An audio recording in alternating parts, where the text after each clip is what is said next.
Brand new year, very same goal. Get to April. With bowl season in full swing, which draft prospects have shined the brightest? Mel Kiper and Field Yates have answers to those and all of your questions, your takes, and your draft dreams as First Draft starts right now. Hi, everybody. A very happy new year. We hope you all had a terrific New Year's and New Year's Eve, and we are thrilled to be back with First Draft. We're with you for the moment once a week on Thursday afternoons, but soon to be twice a week, Mondays and Thursdays, starting January 13th on the NFL on ESPN YouTube channel and wherever you get your podcasts. They are the legends, Field Yates and Mel Kiper. I am Greeny. Couple of quick programming notes. Mel's big board available on ESPN.com, updated every Friday. Field's top 25 also available, stacked with his mock draft 2.0. And if you missed our breakdowns of Field's first true mock draft, you can go back to NFL on YouTube, the YouTube channel, NFL on ESPN YouTube channel, and watch parts 1 and 2. So, gentlemen, welcome back. Happy New Year. And the reason we planned for this day, we sit here recording this on Thursday, January 2nd, was our anticipation was that we would have had all of the quarterfinal games played. And obviously, for the most horrendous of reasons, there is still one game played that we will not be able to cover, one game remaining that we will not be able to cover today, Notre Dame and Georgia, which will be kicked off after here. And I know we'd be remiss if we did not begin, Mel and Field, by sending our condolences, our best wishes, and our thoughts to everybody in and around New Orleans. Mel, it's obviously something so much bigger than football, and what an extraordinary tragedy. Thoughts and prayers with everybody down there. It's just awful, horrendous, what everybody's dealing with down there. The game obviously moved till this afternoon for obvious reasons. Pales in comparison. We don't even care about this game. We want everybody to be safe, and our thoughts and prayers with all the families affected by this horrific tragedy. Yeah, and Greeny, that includes the family of a draft prospect in 2025. Jack Beck, a wide receiver from TCU, began his career at LSU. He's a local kid whose younger brother, Tiger, who played football collegiately at Princeton, was an all-Ivy League performer as a return man, was tragically killed on the first few hours of 2025. So you both have summarized it well, but we're thinking about not just that family, but all families that have been impacted by the events of the past 48 or so hours. Yeah, so I think it's important for us to say that. And then, look, we're a football show, and so we will focus on the football because there's so much. And look, the games have been fascinating, and we had one absolute classic. I opened Get Up on January 2nd on this morning by saying that the Peach Bowl was the game of the year. And I know it was played on January 1st, so that might have been somewhat obvious statement. But that's going to hold up for a while. I think it's going to be awful tough for that one to get knocked off. And there were so many fascinating moments in this game. Let's start, Mel, with the quarterback of Texas. We've probably spent more time on this show over the course of the year talking about Quinn Ewers than any other player. And boy, did he have some moments, including an extremely clutch 4th and 13 that saves the game, saves the season, and ultimately allows Texas to win. And Dan Orlovsky did a terrific breakdown on Get Up with me, Mel, of not only how good the throw was, but all of the poise that Ewers showed on that play, changing the play at the line of scrimmage. That was a great play for the top of his resume. Where do we stand as far as Quinn Ewers is concerned right now, Mel, with 1 and maybe 2 games still for him to play?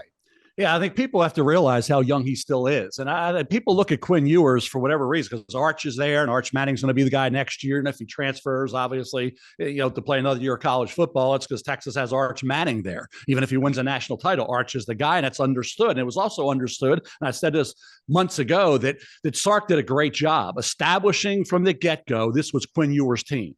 Regardless of Quinn Ewers, if he has a struggle here and there, he doesn't have to look over his shoulder. And even when Arch went in there, and people say, well, if Arch would have done a little better in that game, maybe Quinn Ewers wouldn't have gotten the job back. Who knows how that would have happened? Bottom line is, Sark had his back. And so he knew that if I threw an interception, I was going to be back out there. So he had those one game with the struggles, and he let him sit for a little bit, put him back in. I think when you look at, he doesn't turn 22. I have it here. He doesn't turn 22, Quinn Ewers, until March 15th. He's 21 right now. People look at him like he's 24. Like he's been in college football for 5 years, 6 years, because he came out early when he committed to Ohio State. Right. Quinn Ewers, to me, Another year would, and I said this months ago, I'd take as much time with Dylan Gabriel had all that time. Look at Bo Nix's number of starts, what he had. Take as much time as you're allowed to have in college. He is allowed to have another year. Like I said, he doesn't turn 22 till March 15th. Go where you can go. You can make a lot of money. You can go somewhere else and make a ton of money. So go and get more reps. Go into another offense. Go do that. I said this months ago, and I'll say it today. If I'm Quinn Ewers, I'm not going to be the fifth quarterback coming off the board. Yeah, I understand next year things will change or whatever, but he's going to get better. And in that game, you saw when they got after him, he is unflappable. He doesn't change his demeanor. And he made some great throws. Now, Arizona State, hey, when you're going to send everybody and you don't get home, there's a guy open. Shamari Simmons was not there for the first half with the targeting from the previous game. But you also look at 175 receptions, Field, left this team last year, with the draft with Worthy, Adonai Mitchell, Sanders. Two running backs, the starter last year, then he got hurt. Obviously, the guy that was supposed to replace him back got hurt in August. The offensive line was a little banged up in that game, right? Yet he did what he needed to do. And Matthew Golden, the Houston Cougar transfer, came up big.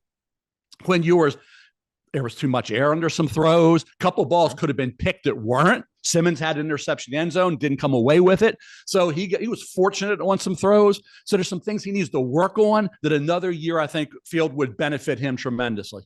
Yeah, and I want to make sure that people understand the dynamics involved financially for players who are considering a transfer. I don't know exactly how much money Quinn Ewers made this year in NIL, but I'd imagine that if Quinn Ewers stuck around for one more season, and we were having this conversation, as Greeny said, on January 2nd, certainly the prevailing message has been he plans to enter the NFL draft. But until he actually declares and the deadline passes to withdraw your name after declaring, there's a possibility that Quinn Ewers decides to go somewhere else for one final college season. The money would be significant. My view of Quinn Ewers right now is not a first-round pick. I'm not sure he's a second-round pick based off of some of the things that I have seen this season, even with some of the good that we saw yesterday. If you're a player who might be on the fringe of being a second or third-round pick, and there's an opportunity to play for a handful of $1 million for an extra year of college football, which that's what the landscape is for the highest profile quarterbacks, which Quinn Ewers certainly is right now in college football. That's a tough decision to make. Obviously, the faster you get to the NFL, the faster you are to the second contract, which would be the life-altering contract for these guys. But you got to be good enough to earn that second contract. I think Quinn would benefit from one more season at college football. Here's the good. The good is what we saw yesterday, and I saw Dano's breakdown on Get Up. Greeny talking about how basically they got a look, cover zero look, did Quinn Ewers in the Texas offense on that 4th and 13. Got to have it play. You don't convert, the game is over. He decides to just essentially change the entire play, which opens up a man-beating route concept that he converts on a beautiful throw down the field. That's all good. The accuracy can be very good. The poise in some big games can be very good. We've also seen two different versions of Quinn Ewers this season, right? Early in the year against Michigan, a big game on the road, was really good. Yesterday was really good.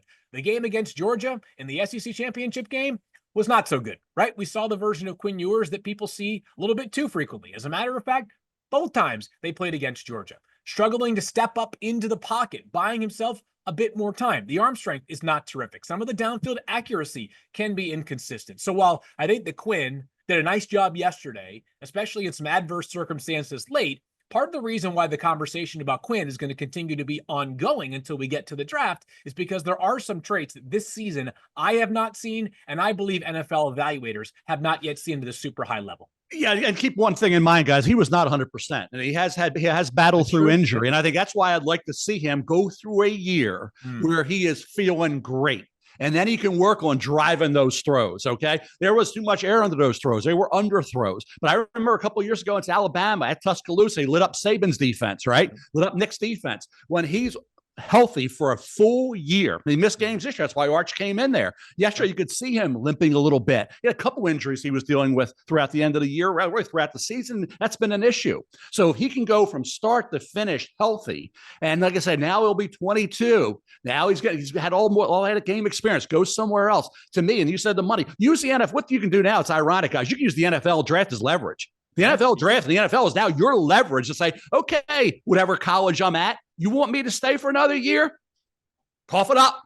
Cough it up. I'll stay, but I need X amount of million. Okay. Somebody else wants me, cough it up. I'm a quarterback, right? Most important position in all sports, quarterback in the NFL. Well, guess what? It's quarterback in college football now. We're seeing that as well, outside of some running backs. Bottom line is, if I'm Quinn Ewers, take advantage of what I'm allowed to do, get 13, 14 more starts somewhere else, and stay healthy, hopefully stay healthy, and then improve the areas we know we need to improve. We'll talk a lot about that all year. Keep getting better. And that's what Bo Nix did. That's what Jaden Daniels did. Joe Burrow. I go on and on and on of guys that did that and benefited tremendously. Why in the world wouldn't Quinn Ewers do it? Well, so it sounds to me, and as always, we take your questions using the hashtag #FirstDraft on Twitter X.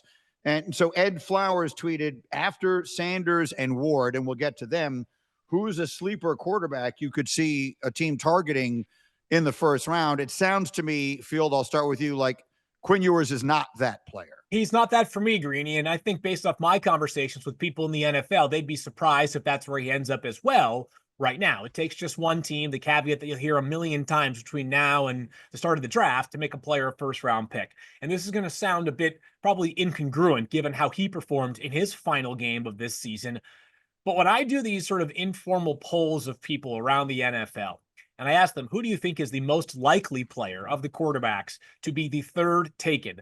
And this is using the crop of quarterbacks that have either messaged or flat out declared for the draft, or and excluding players who have said they are returning to school, because there are players like Drew Aller from Penn State who are eligible, who have told Pete Thamel on the record, I'm going back to Penn State. Part of the reason why their backup quarterback transferred to Missouri. But of the quarterbacks that we think right now will end up going into the NFL draft, or at least have a high likelihood, Jalen Milroe is probably the name that I get the most often. And it's not like those people are especially convinced that he has a real shot of going into the first round. There is a lot of sentiment that I hear right now that we could get two, but it might be just two.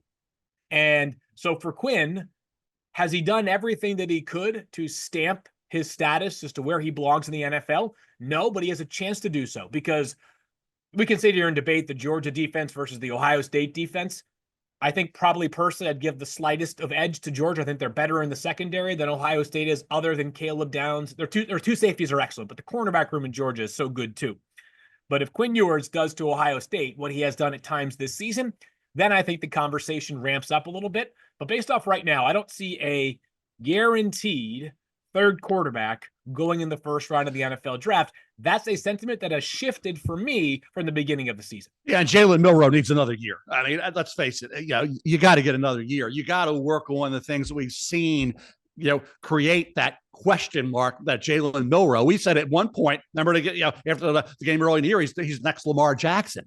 Then he didn't build on that, and you see the lack of ability to spot open receivers who can do the maximum with the football. Who are you going to go with when you're dropping back? Who are you going to find, and who are you going to locate? And that's that ability to see things open up, and the game slows down in the passing. It looks like it's so easy. It makes it look easy. The other ones make it look difficult. And I think that's where you look at Jalen Milroe, another year of seeing things and being able to make better decisions and get the ball and locate all those things. He will be, and ball security gets a little lax there. All those things you can work on as well if you go back for another year. Jalen Milroe, to me, needs another year as much or more than Quinn Ewers does.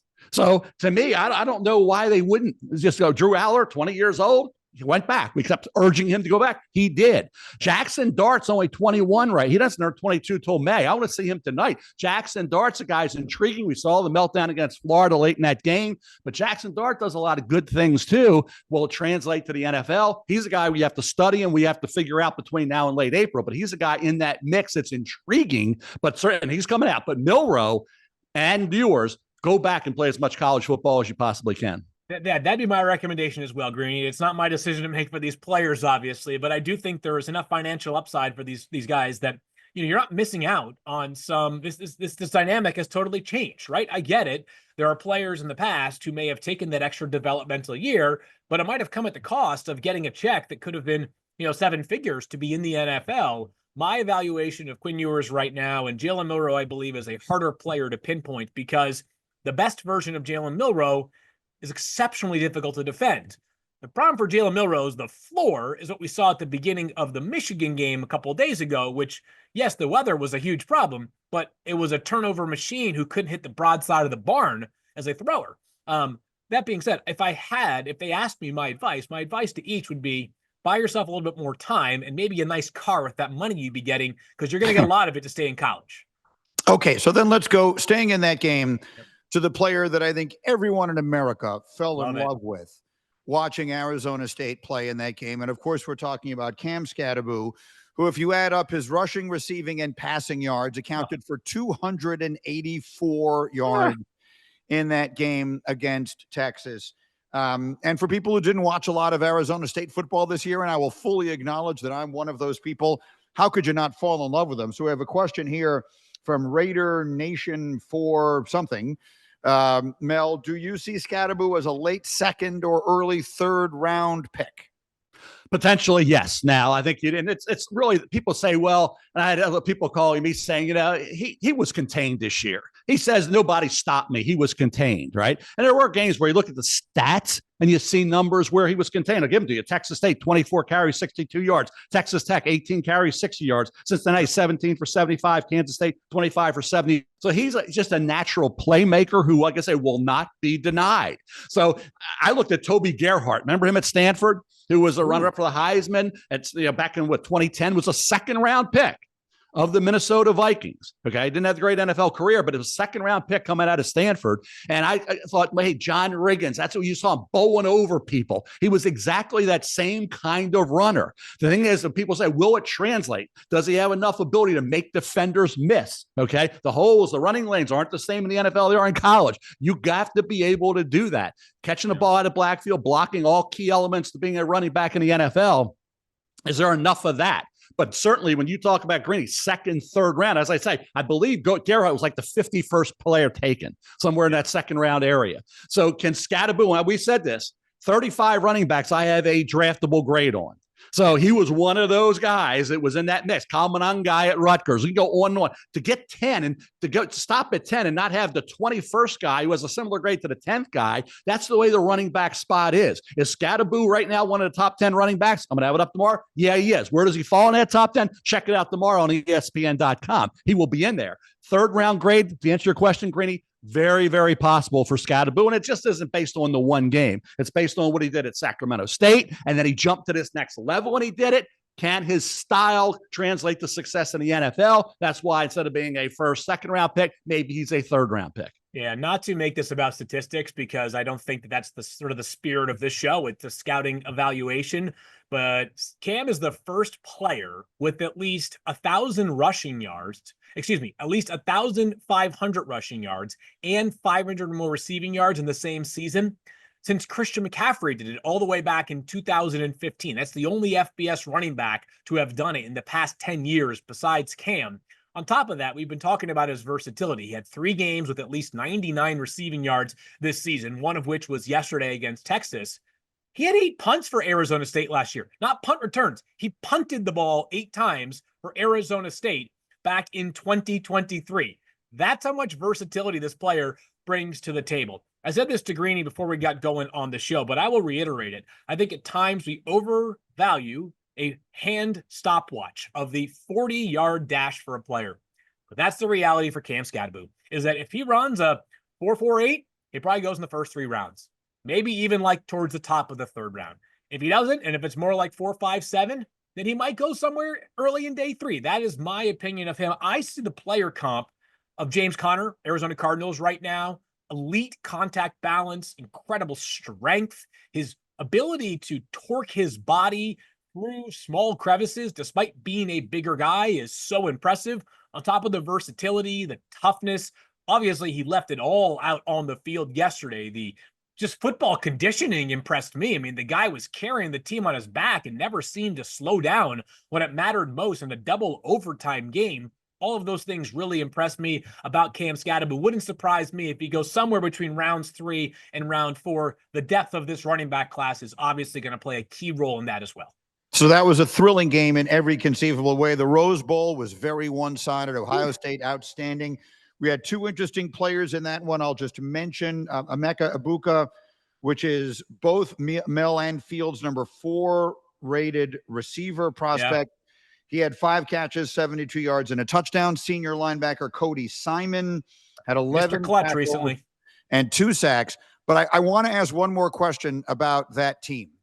Dan Orlovsky on Get Up said, if Jeremiah Smith was eligible for this year's draft, and I will point out, not only isn't he, but he won't be eligible next year either. Right. But Mel, Dan Orlovsky said if he was eligible for this year's draft, he would be the number 1 overall pick. Do you agree with that? 1,000%. Yeah. I mean, he'd be close. Going to New England. He'd be going to New England Patriots. That's where he'd be. He'd be Drake May's go-to guy. I mean, that would be the obvious one. The Jeremiah Smith's a special guy. You thought coming out, Ryan Williams at Alabama, another great receiver, heck of a player. But Jeremiah Smith is so big and so fast and so dynamic, and he's uncoverable. You think you got him covered? You don't. So yeah, Jeremiah Smith. Julio Jones was like one of the comps. It's all right there. Compare him to the great ones. He will be. And so certainly he's got another year. Hey, Caleb Downs was in this draft. It might be the second, third. I mean, we talk about safeties. He's an all-around guy who can do everything. He'd be ahead of Malachi Starks. We got a Malachi Starks in our top 10. So, where would Caleb Downs be? He's a true sophomore. He can't come out. I don't agree with that, by the way. If you're ready to come out, why in the hell should you be stopped? In this world, you can come out of high school and start a business, as I did. You can go and get a job at a major corporation if you're smart enough and wise enough. Why in the hell can a football player come out of high school and go into the NFL if he feels he's ready and the NFL feels he's ready? That's total BS. These guys are locked in for 3 years. It makes no sense. I love it. Let's go. Great thoughts there, man. I don't have a great counter argument to the idea that you shouldn't be allowed to come out. Heck, if I'm the Patriots, I might just put his name on the card and see what the NFL says. What are you going to do? Fine me? I will say this, though, about Jeremiah Smith. He'd be right there neck and neck with Travis Hunter. I don't want to lose sight of the brilliant player that Travis Hunter is, and the fact that he can do so at both positions, wide receiver and cornerback, makes him such a special guy. What a performance that was yesterday. Ohio State is the team that everybody said all off season when they put it together, their best is better than anybody else's best. And it felt like we waited until the Tennessee game and the Oregon game to actually see their best, but a remarkable performance. And we haven't even gotten to the Final Four of the college football playoff, but I'd imagine that ESPN Bet is going to have a hard time not installing Ohio State as the favorite for the rest of the way based off how they showed out yesterday. They are, and they opened as a 6.5-point favorite in their game against Texas. Okay, let's go back to New Year's Eve now, Mel. And we've talked all season long about Ashton Jeanty, which is one of the most interesting parts of this entire draft for me because I'm fascinated by your personal rule about running backs. He had 104 yards on 30 carries in the game against Penn State. So his college career is now officially over. Mel, what is your evaluation of the Heisman runner-up? He was number 7 on the big board. Like I said, you grade on ability, not philosophy. I still would not take your running back in the first round. Bijan Robinson will say, hey, Mel, what about me? Bijan Robinson's a great player. He was ranked very high.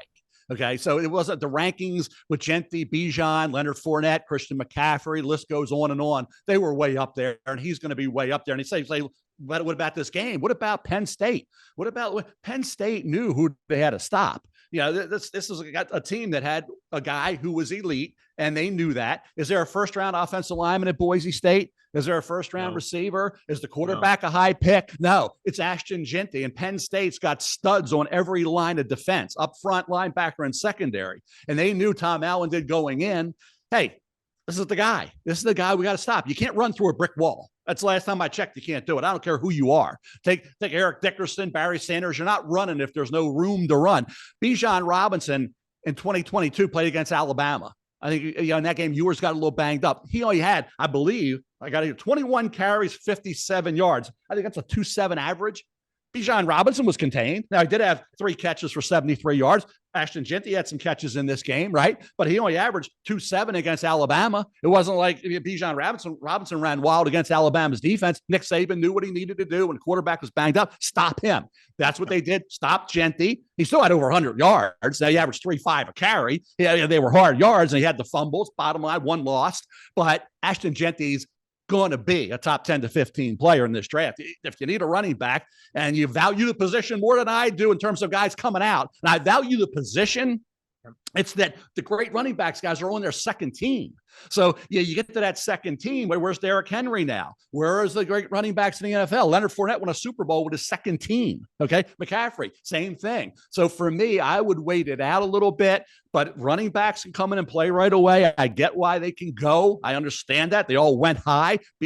Ashton Jeanty is going to go high. I would just say, again, people want to overreact to this one game, but they want to. And I don't know if they are. If they are, they're crazy, because guess what? As I said, other backs were contained or neutralized, because if you have one guy to stop in any football game, you can do it. Yeah, it didn't impact my grade at all here for Ashton Jeanty. We've seen him against other competition that I think the general football public would consider relatively formidable tests, right? Against UNLV, which is their championship game in the Mountain West, which was a ranked opponent, by the way. He rushed for 209 yards with a touchdown. All the way back when they traveled to Eugene and played Oregon, the number one team in the country until yesterday. He rushed for 192 yards and 3 touchdowns as well, playing against teams that were in the Pac-12 last season. Washington State, he had 259 yards and 4 touchdowns. Washington State, by the way, had a heck of a season this year. Their coach eventually took a job. He left for Wake Forest, was where he ended up going after this past season at Washington State. And then last one was Oregon State. He ran for 226 and a touchdown as well, did Ashton Jeanty. So I think this was a really great job by Penn State, who, by the way, has elite top-end defensive talent. They keyed in. They said, if Madsen's going to beat us, we can live with that. They ended up intercepting him 3 times, and Jeanty was contained. A good blueprint right there by Penn State, who was also able to get a lead early with the brilliance of Tyler Warren, a key contributing reason why. But my feelings about Ashton Jeanty haven't changed. I think the most underrated part of what Ashton Jeanty's season was this year is that he was so busy running the ball a zillion times that we barely saw him impact the passing game. He had 569 receiving yards and 5 touchdowns in 2023. That number was down to 138 and a touchdown, just one, going into 2 days ago, that game. So Jeanty has so much more as a receiver that can be unlocked that we didn't see this year that I do believe we will see at the NFL level. Okay, so he acquitted himself awfully well. Let's talk about the 2 big quarterbacks in this draft. Neither of them, of course, in the college football playoff, but both of them involved in their team's bowl games. Cam Ward played a half for Miami and played well, 190 passing yards and 3 touchdowns against Iowa State. Shedeur Sanders did not have a good finale at all against BYU, threw 2 picks, was sacked 4 times, and BYU pounded Colorado 36-14. So how, if at all, did all of that impact where these things go, Mel? And what is our final evaluation is not anywhere near, it's really more the beginning, but as far as their careers now being done are concerned, where are we on Shedeur and Cam? Well, I got people calling me saying, Cam Ward quit on his team. Cam Ward, if you're going to start the game, you got to finish the game. Yeah. That's nonsense. I mean, I always say 50% of something is better than 100% of nothing, right? He gave them a half where they had the lead going into the half, and he said, okay, I gave you a half. And let's call it a meaningless game, right? Having no bearing on anything. If you get hurt in that game, you're not playing as a rookie in the NFL with significant injury this late in the year. So for Cam Ward, he gave him an opportunity.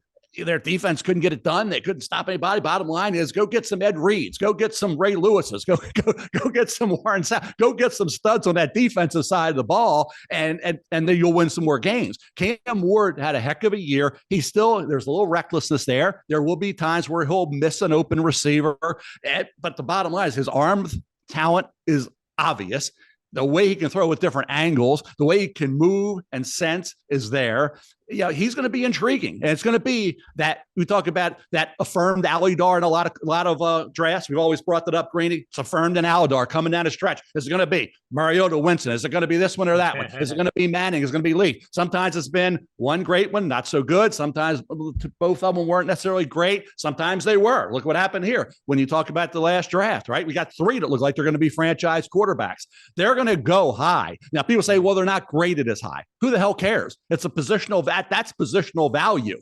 Now that's quarterback. So you're going to move them up. Who's to say? Look at the quarterbacks in the NFL right now.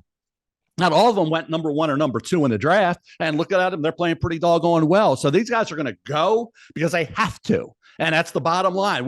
You're going to talk yourself into it as we go through it, Field. Everybody is. Shedeur, is a guy who can surgically pick you apart from the pocket if you give him time. He's old school. Cam Ward's kind of new school. I'm old school. I'm old.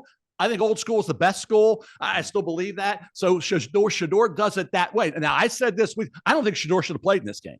I don't think, especially when you say insurance policies. When you got to do that for two players, I wouldn't want to play knowing I had that, because guess what? I'm looking at the NFL. This is a meaningless game. I think your mindset isn't what it needs to be when you know you have to get an insurance policy to go play a football game. Okay. I think you go in with a different mindset. I think BYU was hearing all about this stuff, and they're a pretty good football team with some guys on that defense going to play in the NFL. Tyler Batty, defense end, got after it. Right. Mm-hmm. So again, you're talking about Shedeur doing it a different way than Cam. Right now, if Shedeur slightly ahead of Cam, really, it's 1-1 field. I haven't made that call. And Green said, hey, final call. Final calls aren't made till April. So there's some work to be done on those two. But they're different. They're different. You can't compare these two because they're so different. One is pocket. One is moving around and improvising. So it depends which you like. And that's going to have to be what they determine those teams at the top. When you're talking about, and look at all the teams. Tennessee, if you're going to give up on Levis, and that was mishandled in my opinion. Cleveland, Giants, we know what they're going to. Jets, Vegas is at 8, and New Orleans. So there's a lot of teams going to be vying. The Raiders missed out last year. They're going to be giving up a lot to go up. These are two quarterbacks, ironically, people say, well, they're overvalued. They're going to be overdrafted. But teams are going to move up to get them probably. Yeah, probably. Yeah. You probably have to move up. If you're the Raiders, you want one of these two. You're probably going to have to move up to get one of these two, because guess what? Who's the third quarterback? Ain't nobody you're excited about. So at the end of the day, these are the two guys, whether you love them or you don't, or you think they're overdrafted, you don't, they're going to go one in the top 3 of this draft. Here's where I want. So it's obviously our first show of 2025. So it almost feels like an appropriate time to kind of give where I think the stock of these quarterbacks is at based off of my own evaluation and then talking to people as they sink their teeth more and more and more into this class. And to be clear, it's not that GMs have ignored the draft by any stretch, but they've had a full season of work they have to do, right? They have to manage their roster day to day. Starting Monday, 18 GMs, for those that are still employed, won't be worried about the season anymore. They will be fully focused on the offseason. And head coaches, they obviously have done minimal work on the draft. So there's still a lot of work for them to be done. Let's start here. As Mel said, these are two very different quarterbacks. This might be, like, if somebody asked you to compare the best pizza in all of New York versus the best pizza and whatever you think is the other best city for pizza in the world, whatever, Detroit style versus New York style, that might be a hard comparison. And Greeny, who lives in New York, might say New York till the day that I die. Somebody from the great city of Detroit may say, go kick rocks, right? It is a stylistic difference. We've talked about it before. But if you're looking for the quarterback that, if he can operate within the pocket with time and space, is going to deliver the football precisely and accurately, that's Shedeur Sanders. If you're looking for the quarterback who might be able to manufacture a bit more magic behind a roughshod offensive line, who's got a bit more athleticism, who has a stronger arm, that to me is Cam Ward. And let's look at the teams at the very top of the order right now that might be in the quarterback market. So you can eliminate a team like the Patriots and the Chicago Bears, who are both locked into top 10 picks. You've got teams like the Cleveland Browns. You have the Las Vegas Raiders. You have the Tennessee Titans. You have the New York Giants. There's something that those 4 teams have in common. Those 4 teams all rank in the bottom 7, or I guess the top 7, depending on how you look at it, in terms of most sacks allowed this year. Sacks are not just an offensive line stat. They're obviously a quarterback stat as well. But offensive line play does often contribute to it. So I'm nervous about these quarterbacks stepping into situations, especially in the case of Shedeur, without fortifying the offensive line a whole lot. It doesn't mean that I am stating my case that Cam Ward is QB1 right now, right away, but it doesn't feel like these two players problem solve as well as the 3 quarterbacks at the top of the class last year. Now, yes, Jayden Daniels and Drake May and Caleb Williams have all taken a lot of sacks. Jayden Daniels has totally reshaped how quarterbacks run as a rookie. He surpassed RG3 for the most rookie rushing yards by a quarterback ever. Drake May is averaging more yards per carry than any qualified quarterback in NFL history. Caleb Williams, long ways to go there in terms of refining some things, but it's obvious when you see the natural traits there. So there's a long way to go, but I don't think that either quarterback is going to pull so far ahead in this race that by the time that we get to April 25th, it's Shedeur Sanders way up here and Cam Ward next step down, or Cam Ward way up here and Shedeur Sanders one step down. I just don't think we're going to have a unanimous decision by the time we get to the draft. Okay, so many thoughts I have on all of this. It's and a lot there, yeah. we're going to have to do an entire episode at some point on pizza because you went New York and you went Detroit. Our producer, Joey G, immediately chimed in with New Haven. If my wife was listening, she would immediately chime in with Chicago stuff and deep dish. So at some point, Mel, we're going to have to do, a big board of the best pizzas. That's one conversation. Another one we're going to have is, as we consider which quarterbacks are going to go at the beginning of this draft, where J.J. McCarthy would line up in all of that, because Shefty has raised the idea of Minnesota potentially trading him. So all those are things to come in the new year. In the meantime, what we know we have coming in the new year for sure are 2 semifinal games. The first one will be January 9th at the Orange Bowl. It'll be Penn State against the winner of Notre Dame, Georgia. And then the following day, we'll have the Cotton Bowl, which will be Texas and Ohio State. All these games will be broadcast on ESPN. So that's where we are with the playoff. Let's go to something we're calling bowl game ballers. We've had a lot of, obviously, most of the other bowl games have already been played, and let's figure out who else was worth talking about here in Field. We will start with you, with the young man from Bowling Green. Yeah, Bowling Green tight end Harold Fannin Jr., who, how about this? 17 catches for 213 yards and 2 touchdowns in a game that Bowling Green lost to Arkansas State. So those numbers are not made up, people. That's an actual number of catches in one game and receiving yards in one game by a tight end. For the season, Harold Fannin Jr. had 117 catches, 1,555 receiving yards, more than any other player in all of FBS. I guess somebody could get there with playoff games, but not necessarily likely, and 10 receiving touchdowns. He is a fascinating player to study. He is so fun, and he makes things happen after the catch that are very, very impressive. Placing Harold Fannin Jr. in this draft is a bit more difficult because while this draft may be weak in some spots, it is fantastic at tight end. But a guy whose production is off the charts, he is not surrounded by a bunch of NFL-level talent, Mel. This guy has been exceptional start to finish this season. I think there's a chance that you could hear some comparisons to a Jonnu Smith-type prospect. Wouldn't surprise me if Harold Fannin Jr. ends up somewhere in round 3 or 4. Mel, let's go to you and Penn State's running back, Kaytron Allen. Yeah, it ties to what Field just said. You go back to Harold Fannin. He did it against Penn State. Field. Remember, Penn State was in a struggle against Bowling Green earlier in the year, and Harold Fannin put up big numbers against that Penn State defense as well. So every week when you look at Bowling Green, you look at those receiving numbers, Harold Fannin Jr. had 10-plus catches just about every game. So what happened in that bowl game wasn't just, it was a career game. He's had a lot of games where he's had 10, 12, 14 catches, and this one just was a kind of an exclamation point for him. But go to Penn State, Kaytron Allen. It was Ashton Jeanty's game. Kaytron Allen's been doing this of late. And there were some games, I kept having him in the top 10 running backs. I'd pull him out because there were some games where Nicholas Singleton would do the job, and his numbers wouldn't be great. But the last 3 games, you go to Oregon, SMU, and Boise State. Kaytron Allen's been running back 1, 2, 3 in terms of where Jeanty is. You say 2, 3, 4. Bottom line is, it wasn't the Jeanty in this draft. Who's the second best running back right now? You'd say, well, Amari in Hampton, North Carolina. I got other guys that I got high grades on, but you'd have to put Kaytron Allen up there pretty high. The thing I loved about him in this game and in others, you got to talk about pass blocking. Now, Singleton missed one in that game. Kaytron Allen doesn't. And you talk about pass protection, pass blocks when you're the last line of defense. That's key for Allen. Running hard. You talk about Jeanty with yards after contact. How about Kaytron Allen and that ability that he has? I remember the Penn State running back coach saying, hey, we got 2 backs that are pretty doggone good. They're right up there with the best in the country. Ohio State's got Judkins and Henderson. There's a lot of those guys this year. That's why I say 35 running backs, guys with draftable grades. Kaytron Allen from Penn State, the last 3 games when they needed him the most, has stood out.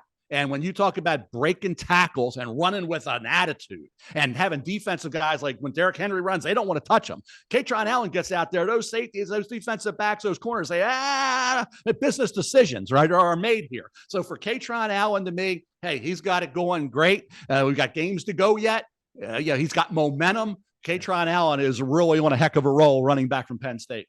So many good running backs. It is purely ridiculous in this class. So I'll take it from here, granted, to my next player. And obviously, we thought this player would have played his game. But as we mentioned off the top, Notre Dame and Georgia will play this afternoon. I know Mel's the Notre Dame guy in this podcast. And again, I don't know what the athletic testing is going to look like for Xavier Watts. May not be elite. But don't you like good football players? Don't you like guys who find the football? Every time you turn on the TV, this is the class that I put Emeka Ebuga in for Ohio State, by the way.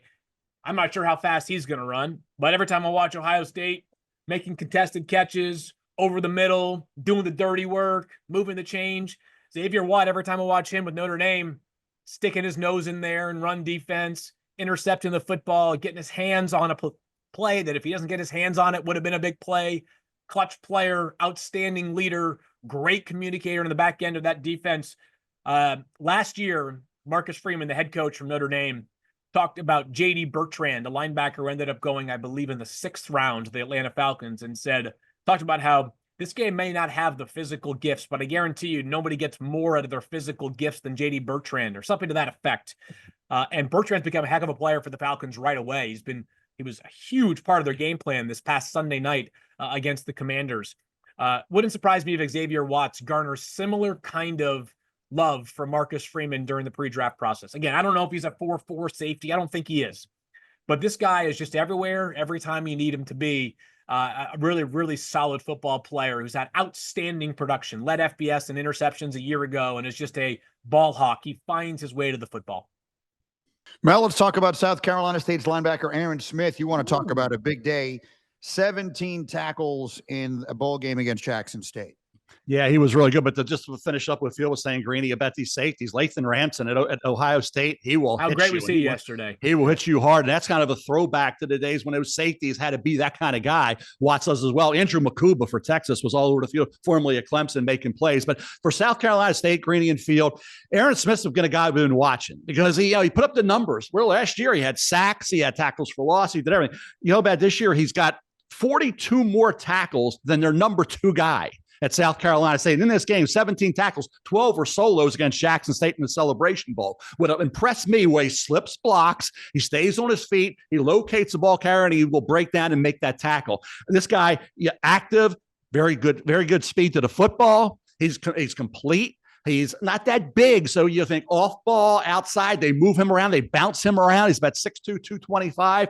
It's got Aaron Smith's a kid. They're going to be looking at him through this process. As a guy I had a 5th, 6th round grade on, I thought, yeah, he's draftable. Somebody's going to take this guy. You can't let him become an undrafted free agent because he's going to be like a Bart Scott who was undrafted coming out of Southern Illinois. Remember that? And a lot of other guys that made it as undrafted guys. So I thought maybe Aaron would be undrafted. Smith would be undrafted. Now I think you get into that 5th, 6th round. You don't know where you have him, but I think people now, not just based on this game, but the last 2 years, will look at this kid and say the production off the charts. He's got talent. And you put the tape on. Yeah, he jumps out at you. And at that level, you have to. And he does. I think when we get on day 3, we're sitting there in day 3 in Green Bay, right outside of Lambeau Field. This kid, I think, is going to be an attractive option at that point. How about a little first linebacker from South Carolina State since Darius Leonard, who found his way up under the 2nd round for the Colts, obviously was a great pick as part of that 2018 draft class. Love watching Darius Leonard play at the height of his game. All right, so then we have another one of our questions from Twitter X here. This is from Kenny, and I am particularly interested in this one because anyone who is aware of it, those of us who went to the journalism school at Northwestern, known as the Medill School of Journalism, consider those who went to the School of Communications at Syracuse, which is the Newhouse School, that's our arch rival. I mean, for me, when we played them in college football, that was my Super Bowl. When we played Syracuse, that was my Super Bowl. So I watch the Syracuse players closely, and Kenny tweets at us, where does Kyle McCord Field wind up getting picked in this draft? I tell you what, I thought coming into the season, he might end up as an undraftable player if he came out after this year. I think he goes on day 3 at some point now. And I think Kyle McCord, and Mel can attest to this, once we get past the first few quarterbacks, I tend to find that the variance is much more significant than in other spots. You've got coaches that fall in love with guys. I'll give a recent example of a player that a lot of us, maybe in the draft community, were surprised even got drafted, and he went in the 5th round. Sean Clifford from Penn State goes in the 5th round for the Packers. Last year, the Packers ended up taking a player in the 7th round, Michael Pratt from Tulane, that some of us thought would go higher than that. It just seems like quarterbacks are harder to place once you get to day 3. But let's talk about Kyle McCord this year. 4,779 passing yards, most in FBS, 34 touchdowns. He ripped Washington State to shreds in the bowl game. 453 passing yards and 5 passing touchdowns. Here's what I appreciated about Kyle McCord this year. For a guy who I thought might go to Syracuse in a fragile state of mind, because the message out of Columbus from some fans was basically like, we were good enough to win everywhere except for at quarterback last year, and that being Kyle McCord as their quarterback. I think he came out and showed some real confidence, kind of a gunslinger nature to his game this year. Some fearless throws. Now, some careless throws mixed in amongst those fearless throws. Part of the reason why he had 12 picks this season. Frame is okay. Not a great athlete, not this overwhelming size. But I thought that Kyle McCord boosted his stock this year to the point that I wouldn't be surprised if he finds his way into day 3, Mel. What do you think? Is that too generous? To the point that you made, Field, about the quarterbacks, you think about Curtis Rourke. Everybody's going to say, look what happened in that game, right? Look what happened against Notre Dame. Well, hey, look at the career he had. So Curtis Rourke, Jackson Dart, who we'll see tonight, right? I already talked about him. Dylan Gabriel with the height, doesn't have the big arm, and he's played forever in college. Put up great. Is he just a great college quarterback? Does he have a chance to play in the NFL? Kyle McCord, you mentioned. Tyler Shuck. We talk about these young quarterbacks. Tyler Shuck just turned 25 years of age in September. He'll be a 26-year-old rookie in the NFL. Tyler Shuck's bounced around. He's had a lot of injuries, but he can sling it. So, think about Will Howard. Will Howard, hey, he's putting up the numbers. And I want to see Texas. Texas is going to present some issues because Texas has Simmons, who is a great freshman coming off the edge. They got guys along the interior led by Alfred Collins, linebackers that can get after you as well, led by Hill, and those DBs on the back end with Barron and company. So this is going to be a tougher test from that standpoint for that offensive line. It doesn't have Simmons, doesn't have the center McLaughlin. So I want to see that matchup here when you talk about Ohio State, Texas. As Green said, it's about a 6.5 point favorite because the Buckeyes are red hot. They destroyed Tennessee, blew out Oregon. Texas was giving up yards against Clemson. Texas was in a struggle yesterday, blowing a lead, underachieving defense based on his great defense, hasn't played to that level, but they can get after you, and I want to see that matchup there. But all those quarterbacks from Rourke down to Howard with Shuck, McCord, Gabriel, and Dart are all vying, I think, for that maybe 5th quarterback spot, because we don't know, like I say, what some of these guys like Milroe and Ewers will do. So, and some of these guys could go back as well. So again, it's going to be really interesting to see who falls in line there, but there are a lot of guys, like you said, bunched together. Okay, so there's our group of outstanding players here coming out of the Bowls. And we finish it up, as is our tradition, with our Orange Crushers, which does lead me to want to ask Mel Kiper. Yeah, important stuff.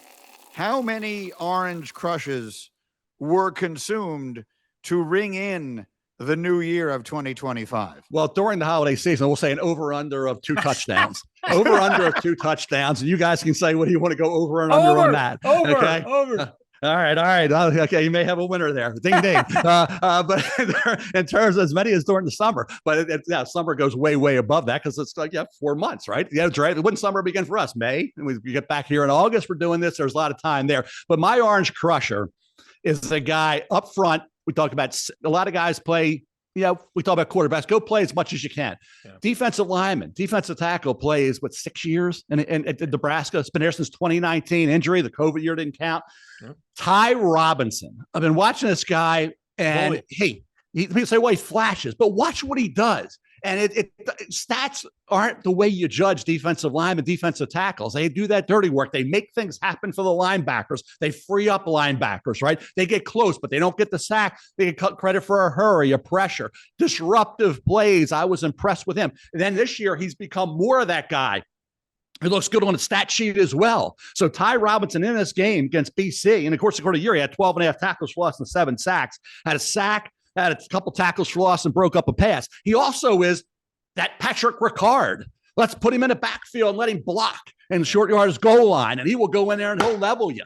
Ty Robinson, you talk about an Orange Crusher as a blocker, an Orange Crusher inside a defensive tackle with his size and his, as Booger said, physicality, Booger's favorite word, physicality. That's something that Ty Robinson brings to the table. I have a 2nd-round grade on this defensive tackle, and Herbie made the point about Tyleik Williams at Ohio State. Very disruptive. You talked about how there's a log jam at different positions, Field. Defensive tackle man, you got guys. And they were talking about Alfred Collins. I know Jesse Palmer was talking about Alfred Collins a lot during the end. Jesse was talking about, I think Jesse's going to challenge us for draft expert, because Jesse mentioned the draft and rounds as more as I've ever heard an analyst. Like, I count 5 Jesse Palmer references to draft positions. And so great job, Jesse. Not just the bachelorette. You can do it all, pal. Quarterback.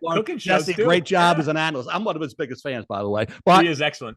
Excellent work. But Ty Robinson in that mix with all those great defensive tackles, who gets lost in the shuffle a little bit? Like I say, I think second round, it would make sense for me with an orange crusher like Nebraska defensive tackle Ty Robinson. I want to give Mel a late Christmas present, a player comp.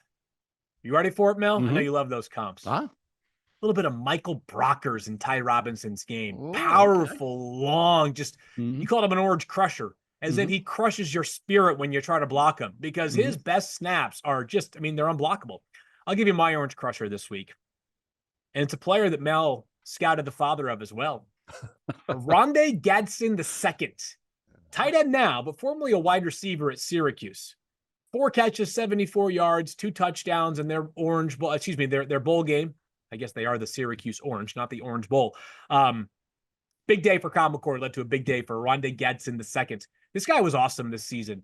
He had a monster year 2 years ago. Then he kind of had an injury last year, so he's been a bit banged up during his college career. I've talked a couple of times about the depth of the tight end class this year. One of the other things that I think is worth noting in the tight end class this year, though, Mel, is you've got a couple of guys, and I think Harold Fannin fits into this mold as well, that are might be closer to oversized receivers than they are two-way tight ends, right? Tyler Warren is clearly the best run blocking / pass catching tight end in this year's class. Rondé Gadsden Jr. may be viewed by some people as like a big slot, sort of like a Mike Gesicki type player. But I tell you what, if that's his role and he's allowed to do it often, he's a tough guy to cover. Man alive, is this guy impressive after the catch. He's got these vice grip hands, very crafty and good route runner from his wide receiver days. He can be that joker, that mismatch in your offense.